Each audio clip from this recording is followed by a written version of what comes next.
Fala, meus queridos, tudo bem? Vamos concluir então as modalidades paralímpicas que restam? Então, na aula de hoje, nós vamos ver basicamente três modalidades paralímpicas.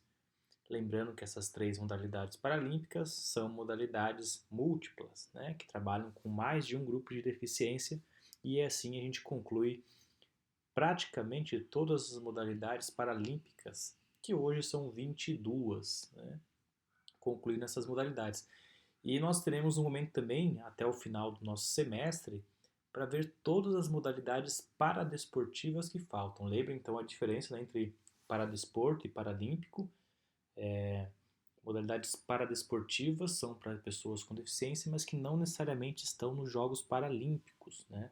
E as paralímpicas, sim, para pessoas com deficiência, mas que são uma dessas 22 que eu falei, tá? Então a gente conclui hoje todas as paralímpicas, ok? Então hoje nós vamos ver para taekwondo, para badminton e triatlon. São três modalidades bem interessantes, muito bacanas. São modalidades muito recentes no movimento paralímpico, tá? Bem importante, inclusive é uma oportunidade interessante de se investir nessas modalidades. Ela está crescendo no mundo, inclusive no Brasil. São modalidades que de repente que você tem uma proximidade com alguma delas, por que não começar a trabalhar? Alguns de vocês talvez nem conheçam todas elas, né? Mas enfim, vamos dar continuidade. Então, começando pelo para taekwondo.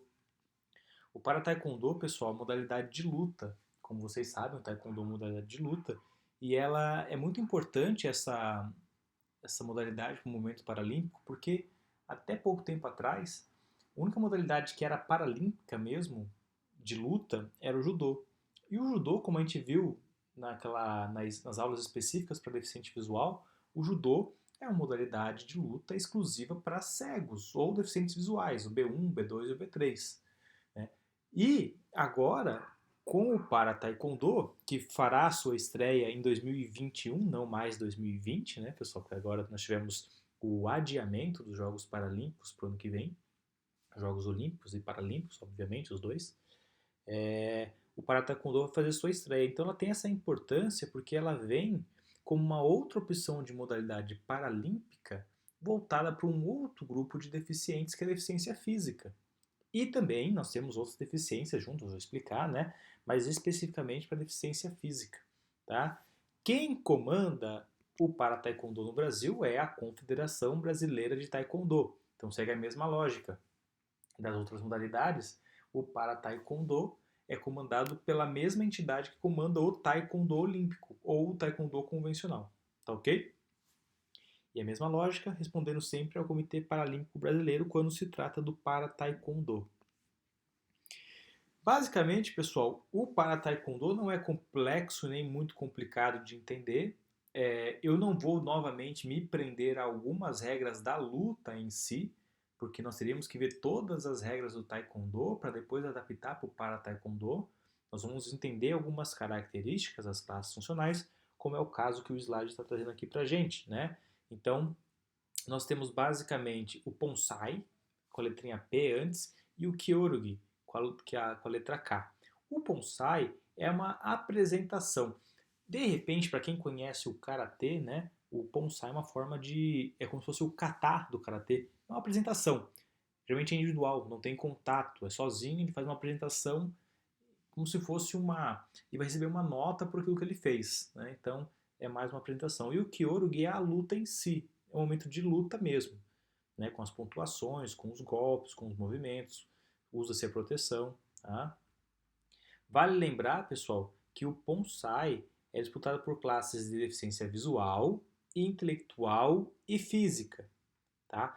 Só que o Ponsai, por enquanto, não vai estrear nos Jogos Paralímpicos 2021, lá no Japão. Tá? Apenas o Kyorugi, apenas as classes de luta. Então, mas para que a gente conheça, né? Então, o deficiente visual e o intelectual, assim como a deficiência física, também podem participar do para Taekwondo, mas na questão da apresentação, da forma, do Ponsai, ok? Temos aqui, então, o deficientes visuais e o deficiente intelectual participando e fazendo suas apresentações, né? Não é muito fácil encontrar muita imagem e informação, é uma modalidade recente no Brasil e no mundo, né? A sua adaptação ao taekwondo é antigo, a sua adaptação e aos poucos ela vai se desenvolvendo, ela vai crescendo, tá? Pensando no quesito luta em si, né, que é o Kyorugi, então a letrinha K antes, nós temos algumas classes, né? De novo, pessoal, não quero que vocês decorem nada disso, não precisa decorar. O importante é conhecer, entender, saber que existe. Pensando na deficiência física, nós temos no K40, para deficientes físicos, tem uma classe que faz parte do programa paralímpico, que é a K43 e K44, ou seja, só a classe K43 e K44 hoje fazem parte dos Jogos Paralímpicos. Existem outras classes, como por exemplo o KP60, que é para surdo. Mas o surdo, como nós já vimos, a deficiência auditiva não faz parte dos Jogos Paralímpicos. Já falei sobre isso. Embora a gente não estudou ainda a fundo a deficiência auditiva, nós vamos ver ainda, né? É a última deficiência a ser estudada. Eu já falei várias vezes sobre isso, então o deficiente auditivo não faz parte dos Jogos Paralímpicos, tá ok? Dentre várias classes que existem no Parataekwondo, eu trouxe aqui as duas que mais importam, então, que é a 43 e a 44, que são as que fazem parte dos Jogos Paralímpicos. Lembrando que a 43, então, para pessoas que têm amputação bilateral de cotovelo ou até a articulação da mão, ou uma dismelia bilateral. Pessoal, dismelia é quando não é exatamente uma amputação, é uma má formação, tá? Isso refere-se a uma dismelia. Então, veja, na classe 43 é apenas, perdão, são os dois lados, né? Então, são pessoas que não têm do braço, do cotovelo para baixo ou do ombro para baixo, nada, né? Então, dos dois lados. Já a classe 44 é unilateral, tá ok? Lembrando que só essas duas classes, por enquanto, fazem parte dos jogos. A tendência é que, com o desenvolvimento da modalidade, com um número crescente de praticantes, mais classes surjam e mais classes venham a fazer parte dos Jogos Paralímpicos. Existiu, obviamente, um estudo para entender quais classes seriam interessantes hoje fazerem parte. E hoje são essas duas. Mas com certeza teremos mais classes. Inclusive o deficiente visual e o intelectual, a tendência é que mais para frente, também com um maior engajamento de atletas ao redor do mundo, tenhamos essas classes competindo em Jogos Paralímpicos oficialmente. Tá? A equipe brasileira, técnico e atletas, tá? É bem interessante que nós estamos conseguindo bons resultados a nível internacional, então existe a perspectiva de que venhamos a conquistar medalhas já no que vem em Tóquio com alguns atletas brasileiros, tá? Eles vêm conseguindo bons resultados a nível internacional e a gente espera que eles consigam de fato refletir isso em medalha nos Jogos Paralímpicos. Como qualquer modalidade de luta, como nós já falamos do judô também, né? Além da divisão da classe, tem a divisão de sexo ou gênero e o peso. Também isso é importante. Nós temos 3 classes de peso para o masculino e para o feminino. Tá? Então são 2 classes de deficiência física, mais 2 classes de gênero, mais 3 classes por peso. Então vai ter o atleta masculino da classe K43 até 61, até 75 e acima de 75. Mesma coisa para o feminino, mesma coisa para a classe 44. Tá bom? Então, para Taekwondo, modalidade super importante, entrando nos Jogos Paralímpicos. É muito importante que a gente destaque isso, mas uma modalidade de luta para se juntar com o judô, só que focado para um outro grupo de deficiência, mais especificamente para deficiência física. Certo?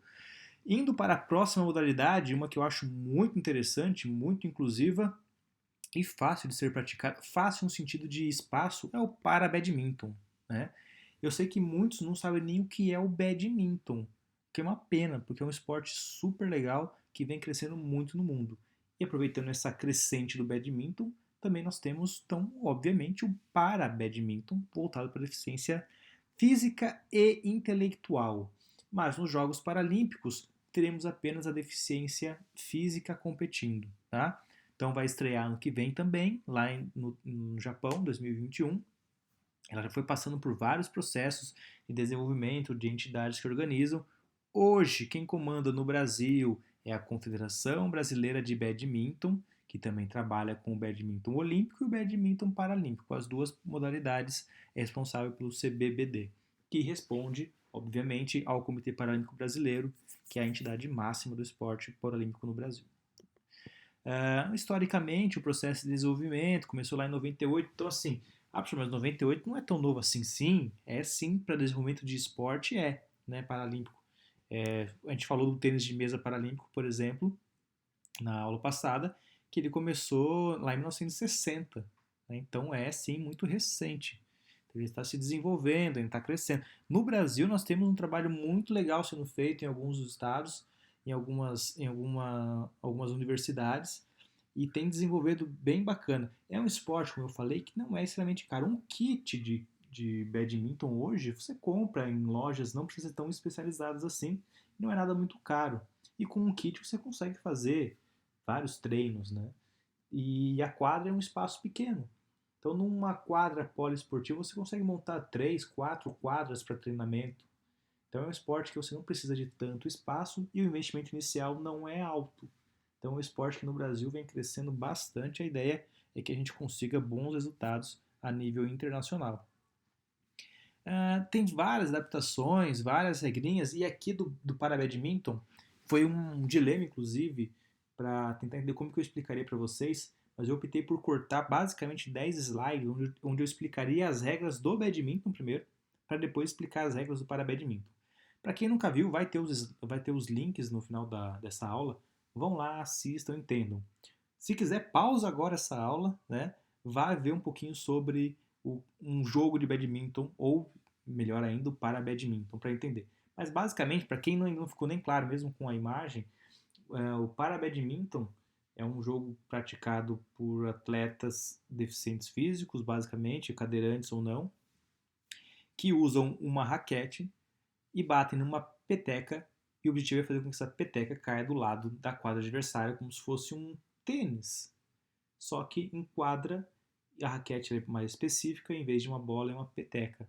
Tá? É um esporte muito legal, tecnicamente muito difícil, principalmente em iniciação, mas super bacana para trabalhar, tá bom?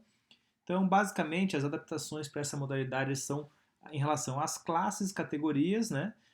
Enfim, uma das duas, nivelando o atleta de acordo com a sua deficiência, como a gente já falou.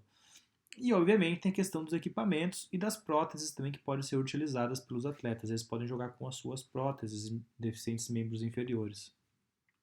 Basicamente, são 6 categorias e os atletas participam da competição. Devido aos diferentes graus de comprometimento, precisam passar pelo processo de classificação nacional, como qualquer modalidade paralímpica. Tá? Então, são basicamente 6 categorias. Então, vamos lá. Dentre as categorias, 2 são para usuários de cadeira de rodas, basicamente com lesão medular, a polio, a espinha bífida, o PC, o distrófico, amputados, que tem esclerose múltipla e outras coisas. E mais 4 classes para pessoas que não necessitam do uso de cadeira de rodas. Dentre essas 4 classes, nós também temos deficiente intelectual para andantes, só que, como eu falei, não estão nos Jogos Paralímpicos, ok? Então, algumas imagens, o nanismo é uma classe para andante, né? Pessoas com má formação ou amputação de membros inferiores e superiores, como tem na foto, os cadeirantes, tá? Os asiáticos são hoje potência no esporte, tanto no olímpico quanto no paralímpico. Os britânicos também fazem boas competições. Nós temos basicamente, então, aqui mais uma explicação mais detalhada sobre as classes, né? A WH1, a WH2 para quem é cadeirante. WH, pessoal, de wheelchair, né? Wheelchair, que é cadeira de roda em inglês. Aí temos o SL1, SL3, SL4, SU5 e SS6. O S antes é do S de standing, que significa estar em pé ou ficar em pé, né? E aí o L, o U e o outro S são para nomenclaturas específicas para deficiência intelectual, para deficiência física, para o nanismo, e reflete as classes de amputados, enfim, tudo nessas divisões. Mais um slide explicando um pouquinho para vocês. E dentre algumas curiosidades que eu acho interessante e importante trazer, é um pouquinho da quadra. Eu sei que está em inglês, não é tão fácil de entender, mas basicamente, pessoal, e nem quero que decorem isso, mas reparem do ladinho esquerdo ele tem as classes, né? E tem algumas demarcações nas quadras. Basicamente, pessoal, é o espaço onde é jogado para determinadas classes. Ou seja, para determinadas classes, como os cadeirantes, eles vão jogar num espaço diferente ou reduzido comparado à classe do andante, comparado com classe mais forte ainda. Então, por exemplo, para vocês terem uma ideia, A classe dos cadeirantes, eles jogam em apenas meia quadra, naquele pedacinho vermelho ou amarelinho pintado, tá? É ali que eles jogam. E ali é onde vale cair a peteca. Se ela cair em outro espaço, ela está fora de quadra. Tá? Eles podem se locomover, obviamente, em mais espaço, mas é ali onde cai o jogo. Mesma coisa para as outras classes e mesma coisa para a classe que vai aumentando. Mas, professor, mas aí o que tem a ver o primeiro desenho e o segundo? O primeiro desenho é para as classes individuais. O segundo são para os jogos de dupla. Então, o cadeirante, quando tem um jogo de dupla, daí aumenta, expande ali o raio de jogo dele, né? Mesmo assim, ela não pode cair naquele espaço em branco, onde seria basicamente a rede mais uma determinação. Tem que cair nos espaços maiores ali. Interessante, é difícil de absorver tudo isso agora, porque de fato são muitas informações, mas é para a gente conhecer a modalidade. E para concluir, e não menos importante, nós temos o triatlon paralímpico, modalidade também recente no movimento paralímpico, que fez sua estreia no Rio 2016. Tá? Muito legal, modalidade muito bacana que abraça muitas deficiências, mas basicamente, no nível paralímpico, é deficiência física e deficiência visual. Tá? Ele vem crescendo ao redor do mundo, é um esporte, o esporte olímpico também é um esporte que vem crescendo muito, mas no paralímpico, a prova que existe, né, são 750 metros de natação, 20 quilômetros de ciclismo e 5 quilômetros de corrida. Então, no movimento paralímpico, é assim que a competição acontece. 750 metros nadando, 20 quilômetros pedalando e 5 correndo. Eu não precisei falar, eu imagino que para quem já está na nossa área estudando, deva conhecer o que é o triatlon, né? Então, triatlon, é a mescla de três modalidades, que é natação, ciclismo e corrida.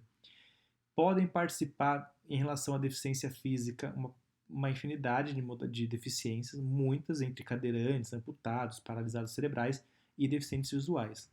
Tá? Então, para vocês terem uma ideia aqui, esse é um exemplo clássico de pessoas com amputação em membros inferiores, né? Então, tanto nadando, quanto pedalando, quanto correndo. O triatlo é muito interessante, que tem um momento que a gente chama de transição, né? Que é um momento de transição que o cara sai da água, que vai para o pedal e do pedal vai correr. No Paralímpico isso aqui é importantíssimo, porque esse período de transição pode fazer o resultado, pode alterar um resultado de uma competição. Então a transição ela é importantíssima no Olímpico e no Paralímpico. No Brasil, quem comanda é a Confederação Brasileira de Triatlon, é responsável por organizar tanto o Olímpico quanto o Paralímpico. A modalidade vem crescendo muito no Brasil, no mundo, né? E para desenvolver e para que realmente o esporte crescesse paralimpicamente falando, né? Foi criada então uma classificação funcional bem específica. Vamos começar pela PTHC, né, do Para Triathlon Wheelchair, né? Que eles usam a Hand Cycle. O que é a Hand Cycle? Né, que é ali que está escrito ali, PTHC da Hand Cycle. É uma bicicleta de mão. Ela se divide em duas formas, basicamente. Uma para a classe H1, que é para deficiências mais severas, para um tetraparésico, por exemplo, e a H2, pessoas que têm um controle maior. A cadeira do H2 é essa aqui. Então o atleta consegue ficar sentadinho, tem controle de tronco e fazer ela rodar. Para tetraparésicos, né, a H1, o pessoal fica deitado, literalmente deitado, e pedala com os braços, obviamente, mas eles ficam deitados num triciclo. Triciclo esse que vocês ainda vão conhecer, eu vou levar para a instituição. Eu tenho um atleta que faz o triatlon, né, paralímpico, então ele vai levar a cadeira dele para vocês poderem conhecer a hand cycle deles, né? E nós temos a classe para pessoas com deficiência um pouquinho menor, né? Físico-motores, paralisia cerebral, mas que andam. Nós temos a PTS2, PTS3, PTS4 e a PTS5.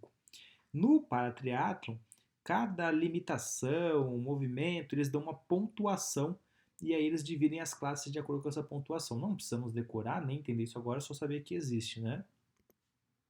Essa aqui é a cadeira de rodas. Essa é a mesma cadeira que o pessoal utiliza no atletismo. É a mesma cadeira, é igualzinha, é a mesma. Então, na hora da corrida, o cadeirante usa essa cadeira e não obviamente, corre de outras formas, né? Pessoas com amputação correm com a prótese. Sim, pessoal, os caras correm com a prótese.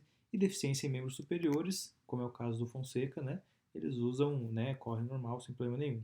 E nós temos a classe dos deficientes visuais, que correm o B1, B2, B3 todos juntos, por isso que também usam a venda e precisam, ou o óculos fechado, e todos eles correm, nadam e pedalam com o guia. O pedal é feito com o tandem, lembra do tandem? É a mesma bicicleta do ciclismo paralímpico para cegos. Ou seja, o deficiente visual vai atrás, uma bicicleta dupla, né? E na frente vai o guia dele. O guia nada junto e o guia corre junto sempre, como se fosse no atletismo. Né? A diferença principal aqui é na natação. Na natação paralímpica não se nada o cego com guia, né, por causa das raias, mas no mar aberto, em rios e lagos, precisa-se de um guia. Então o guia está na competição toda. Né? O triatlon fez a estreia no Rio, estará obviamente em Tóquio, é uma das modalidades também que vem crescendo ao redor do mundo em número de praticantes, inclusive por abranger muitas deficiências. Problema do triatlon, assim como a aula passada falamos do hipismo, é o valor de investimento nesses atletas. Desde sungas, esses maiôs, são todos muito caros, mas principalmente porque o atleta, por exemplo, o deficiente físico, né, ele tem que usar uma cadeira de atletismo para correr, mais a handbike para pedalar, né? Então, sim, são duas cadeiras, dois materiais, mais um bom material de natação, que somando tudo fica caro. Né? Então, mas é uma modalidade bem interessante, válida e acho que é importante a gente conhecer. Tá bom? Muitos links, acessem, boa parte deles são vídeos bem interessantes que ilustram bem tudo que eu falei até agora. E na verdade era isso. Dessa forma, nós concluímos todas as modalidades paralímpicas, restando apenas algumas modalidades paradesportivas e o esporte para surdos, que nós veremos até o final desse semestre. Tá bom? Espero que vocês tenham entendido, estejam gostando e qualquer dúvida eu estarei sempre à disposição. Valeu, pessoal, um abraço a todos.